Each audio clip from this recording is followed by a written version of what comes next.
Alright, so in this video I want to quickly show you the top 3 English conversation mistakes Slovenians make and how to fix them. These are just a few of the lessons I've learned after teaching my clients here in Slovenia for more than 15 years, both online and in person. So tip number 1, grammar matters. Whether we like it or not, grammar is essential. It doesn't matter whether it's business English, technical English, or recreational English. It fundamentally changes what we say. So here's one example. Between I have seen, present perfect, and I saw, past simple, I have seen always goes with moments that are not finished. Things like today, this month, in my life, with my partner, assuming you have one, etc. Whereas I saw only goes with moments that are finished. Things like yesterday, 2 years ago, or with my first romantic partner, assuming that you've had more than one. So it's like this. This month I have seen several basketball games, but last night I saw Slovenia kick the crap out of Serbia in the finals. Because this tense doesn't exist in Slovenian, it's a little difficult to grasp at first. But with some practice, with your English online conversation coach, if you have one, for example, anyone can correct it. And again, it is important for you to use the right one at the right time. Otherwise, for instance, in this example, you would be saying that something is finished when it's not, or vice versa. Tip number 2, your pronunciation matters.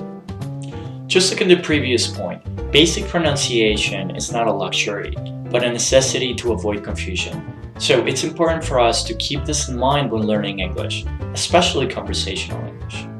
For instance, one of the sticking points for Slovenians is the difference between the V sound and the W sound. Both of these sounds exist in Slovenian, but they're usually mistakenly swapped. So this word is love, not low. Please don't say that you love your family. You love your family. You need to physically feel your upper teeth touching your lower lip for the sound to come out properly. So, love.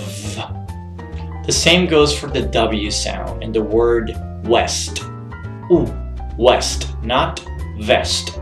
So if you're visiting your friends in Munich, you're driving west.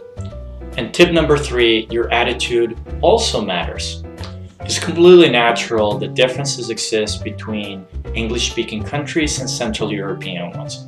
Culture and history are some of the key factors here. But in order to have professional exchanges free of misunderstandings, conversationalists must have a decent knowledge of these differences in order to circumvent them. Speaking good English just isn't enough. Here's an example. Now, first of all, Slovenians are really good at picking up languages. I think we all know that. Speaking 4 or 5 languages here is nothing to brag about, whereas in most other countries it would be extremely impressive. But also because of that, a certain amount of social pressure is created, and people here tend to think that language perfection is the only way to communicate. Now, I'm here to tell you that this is just not true. The only way to naturally correct your mistakes is to accept that they are there and to risk having fun conversations that are not perfect. Just like a baby's brain adapts, yours will too. Especially if you have a dedicated coach there to help you. Okay, that's a super short sample of things to watch out for. I hope you learned something from it and that it can get you closer to fluent and confident English conversations.